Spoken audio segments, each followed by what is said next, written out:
আসসালামু আলাইকুম বন্ধুরা, কেমন আছেন সবাই? পারভিন ভিলেজ ফুডে আরেকটি নতুন ভিডিওতে আপনাদের সবাইকে স্বাগত। আজকে এখানে নিয়েছি, দেখুন আমি বাড়িতে ভাত রান্না করে খাই, সে চাল আর মুসুরির ডাল। এই চাল ডাল দিয়ে আজকে আমি খিচুড়ি রান্না করব। তো শুধু চাল ডাল দিয়ে রান্না করব না, এই যে এখানে আমি নিয়েছি কাঁঠালের বীজ। এই কাঁঠালের বীজগুলো খিচুড়িতে দিয়ে দিব। কাঁঠালের বীজের সাইজ করে আমি আলুগুলো কেটে নিয়েছি। সবকিছু দিয়ে মিশিয়ে আজকে খিচুড়ি রান্না করব। তো কেউ কোথাও যাবেন না, পুরো ভিডিওটা দেখতে থাকুন।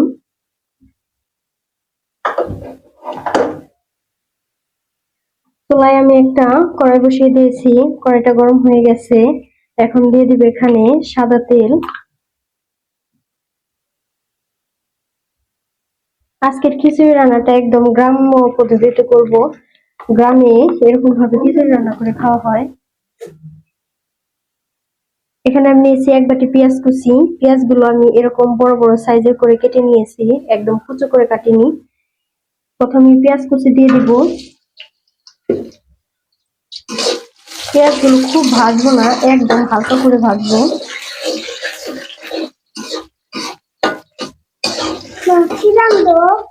খিচুড়ি দেখুন, পেঁয়াজগুলো একদম হালকা করে ভেজে নিয়েছি। এরকম ভাবে পাপড়িগুলো হালকা হালকা ফুটে গেছে। এখন এখানে আমি বেটে নিয়েছি আদা, রসুন, জিরে, গরম মশলা একসাথে বেটে নিয়েছি, পুরোটাই দিয়ে দিব।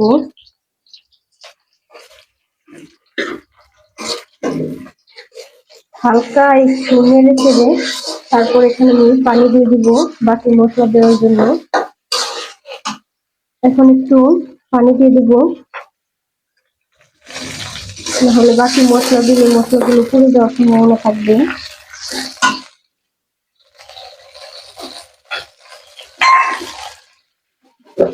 এখানে আমি কিছু গুঁড়ো মশলা দিব।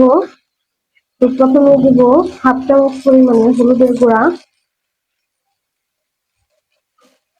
আজকে আমি শুকনো মরিচটা বেটে দেব না, গুঁড়ো মরিচটাই দেব।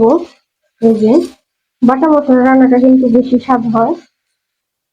এক চামচের পরিমাণে শুকনো মরিচের গুঁড়া দিলাম।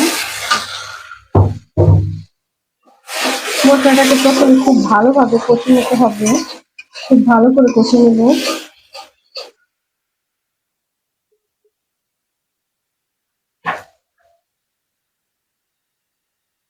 দেখুন, মশলাগুলো খুব ভালো করে কষে নিয়েছি, একদম তেল উঠে এসেছে। এখন এখানে আমি কেটে ধুয়ে রাখা কাঁঠালের বীজ আর আলু দিয়ে দিব। আর দিয়ে দিব এখানে পরিমাণ মতো একটু লবণ। লবণটা আগে দেওয়া হয়নি, এখন দিয়ে দিলাম। কাঁঠালের বীজ আর আলু সামান্য একটু কষে নেব 2-3 মিনিটের মতো, তাহলে হালকা একটু সিদ্ধ হয়ে আসবে।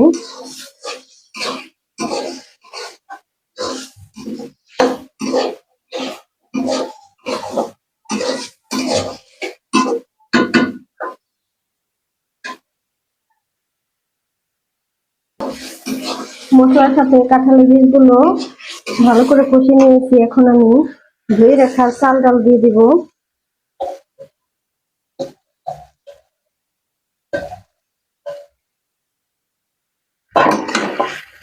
সবকিছু খুব ভালো করে একসাথে মিশিয়ে নেব।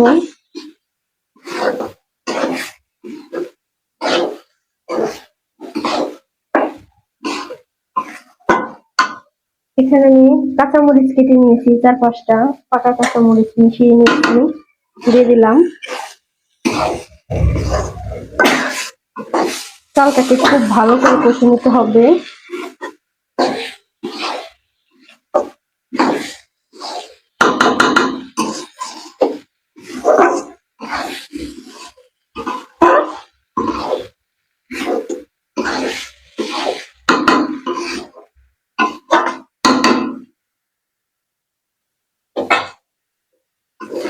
চালটা খুব ভালো করে আমি কষে নিয়েছি সবকিছু। দেখুন, একদম ভাজা ভাজা হয়ে গেছে, নিচে লেগে লেগে আসছে। এই পর্যায়ে আমি এখানে পানি দিয়ে দিব।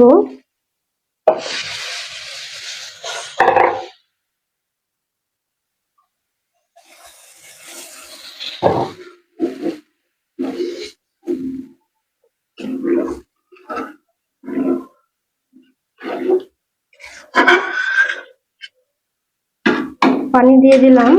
এখন খিচুড়িটা হতে থাক। ফিরে আসছি খিচুড়ি হয়ে যাওয়ার পর। ঢাকনা দিয়ে ঢেকে দেবো, তাহলে খুব তাড়াতাড়ি সিদ্ধ হয়ে যাবে। খিচুড়িটা আমার রান্না হয়ে গেছে, একবারে চুলা থেকে নামিয়ে নিয়ে তারপর চলে এসেছি। অনেক সুন্দর হয়েছে।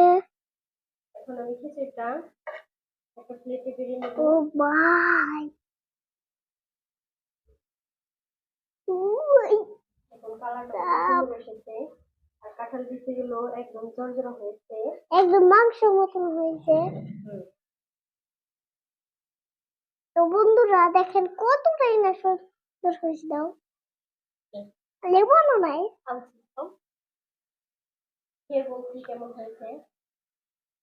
আমি বলতে দিচ্ছি সত্যি খুব ভালো হয়েছে। সত্যি খুব ভালো হয়েছে। যে মাংসের হোল করলো সবকিছু একদম পারফেক্ট হয়েছে। দাদা আপনি তো আমি না আমার গরম গরম খিচুড়ি হলে রাতের বেলা খেতে খুব ভালোই লাগে। প্রতিদিন এরকম আরো নতুন রান্নার ভিডিও পেতে পারভিন ভিলেজ চ্যানেলটি আপনারা অবশ্যই সাবস্ক্রাইব করবেন, আর পাশে থাকা নোটিফিকেশন দিয়ে অন করে রাখবেন, আপনারা পেয়ে যান। আমার ভিডিওগুলো যদি আপনাদের ভালো লাগে তাহলে মামি কাঁঠালে বেঁচে দেখো লাইক মা। করবেন, শেয়ার করবেন। আজকের ভিডিওটা এই পর্যন্তই। সবাই ভালো থাকবেন, আল্লাহ হাফেজ।